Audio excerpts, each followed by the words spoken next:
Hello friends, ఎలా ఉన్నారు అందరూ? నేనైతే చాలా బాగున్నాను. మీరు ఎలా ఉన్నారో కమెంట్ చేయండి. మీకు ఈ నెమలిని చూపిద్దామని వీడియో చేశాను. ఈ నెమలి ఊర్లో అందరింటికి వెళ్తుంది, అలాగే మా ఇంటికి కూడా వచ్చింది. మొత్తానికి దీని స్టోరీ ఏంటంటే, మా ఊర్లో కొంతమంది ఆవులను మేపుతారనమాట. వాళ్ళు అడవికి వెళ్తారు ఆవులు మేపడానికి. అక్కడ వాళ్ళకి కొన్ని నెమలి గుడ్లు దొరికితే అవి తీసుకొచ్చి వాళ్ళ కోడి కింద పొదగబెట్టారు. అవి పిల్లలు చేస్తుంది కదా కోడి, ఆ పిల్లలతో పాటు వీటిని కూడా పెంచిందనమాట. మొత్తం 3 అయితే 2 ఉన్నాయి. అందులో ఒకటి కూడా చనిపోయింది. ఈ ఒకటి మిగిలింది. చూడండి ఎంత అందంగా ఉందో. ఇంకా క్లైమేట్ చాలా బాగుంది. 3-4 డేస్ నుంచి వర్షం పడేలాగుంది ఏపీలో. మీరు కూడా ఏపీ వాళ్ళ? కమెంట్ చేయండి.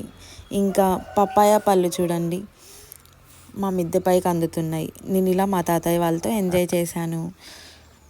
మరెన్నో వీడియోస్ కోసం please like, share and subscribe our channel. Bye guys.